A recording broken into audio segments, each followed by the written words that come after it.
The Board of Nursing does not care. This is the video that prompted this comment from Nurses 1234s. The comment is, what about the nurses charting assessments they didn't do? How does a nurse walk in a room with no stethoscope on hand or in the room and walk out and document lung sounds? So I totally get your point. I have had that experience before where I've seen colleagues literally, I give report to the nurse and they hadn't stepped in the room, but they had the patient the previous day and was able to document a head-to-toe assessment on the patient, but didn't actually go in the room, right? So if you've worked long enough as a nurse, you will unfortunately see colleagues or have an experience that may be similar to this. My philosophy with that is that person's license, and they are being negligent in the least with that license, right? And compromising their ability to take care of their family. Excuse me. I have not done that. I will not do that. Going into a room and documenting things that I didn't do on an assessment, right? So it is disheartening because in the least, this can be considered falsifying documents if it were to be investigated, right? Also, it may be, based on evidence, it could be considered being negligent if there was harm to the patient.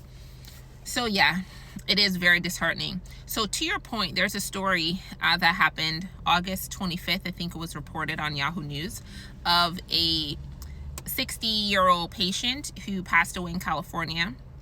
He was taken to the emergency room, and the reports on Yahoo News was that the nurses were not acting in urgency. So it's a really recent story. There's another creator on here who did a video on it. Her name is APRN Beauty. She did an in-depth story on it. She does Nurses in the News. So you could go ahead and check her story out. She was the one who broke the story on TikTok here. So following up with the reports that she brought forth is that according to Yahoo News, right, there was a co-worker who reported the two nurses. I'll find a way to link the story in this comment. But there was another co-worker, there was a colleague of the nurses who actually reported the nurses for not acting with urgency, right? When I read the story, the reports I read stated that the patient had come into the emergency room around 6:07 p.m. and the EMS had radio into the nurses letting them know that they were bringing someone in with a cardiac event. The patient got there apparently, and the EMS workers were told that they had to register the patient, right? That the patient needed to be registered before that they could be seen. And according to the reports, it took about 3 to 4 minutes for that to happen. And then what was suggested from the report is that the nurses weren't acting with urgency, right? And so I teach my students all the time, and I teach everyone on TikTok all the time, evidence can and will be used against you, okay? If you guys read the report, and I'll link it in the comments here, it was the reports from EMS, okay, that alluded to the fact that the nurses weren't acting in urgency. It alluded to the fact that it had it in air quotes that the nurses said the patient needed to be registered, okay?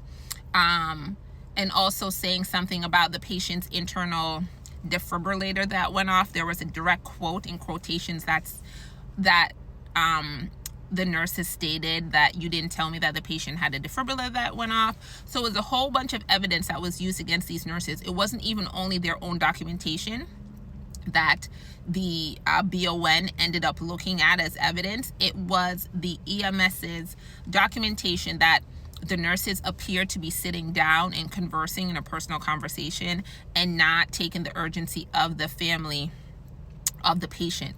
So the problem was the patient came in at 6:07 approximately, and by 6:47 the patient passed away, okay? So based on the documentation and the reports from other members of the healthcare team, okay, the nurses were investigated. It was actually the unit secretary who brought this attention to the Board of Nursing, because from what I read, the secretary it may have been like a small community where they knew each other. The person who had died, the man who had passed away, the secretary knew his children. And after, I guess, looking through all the files, because as a unit secretary, you have to process all the things when a patient gets discharged, and that patient was in essence discharged to the morgue because he passed away. The unit clerk was reading the documents and saw these inconsistencies and saw the reports that EMS made and saw the documentation that EMS made. And he was the one who alerted the Board of Nursing to come and investigate those nurses. Okay? So in reports from the story, the unit secretary was inadvertently also fired because they said he violated HIPAA, right? Because he told the man's children of what had happened, and then the children were the one who filed a lawsuit against the hospital, which they're still in litigation right now. It's an active story happening out in California. So I say that to say, if you really think a coworker is causing harm and has caused someone to expire, okay, because of their actions, you may have the right to report that, okay? And report it to the BON, and they will do the investigation. So if it causes patient harm directly, and if you see that a nurse is likely being negligent by their actions, you have the right to report it to the BON, okay? You have the right to report it. So this was an in-depth answer, and I hope it provided some discourse. Thank you for your comment.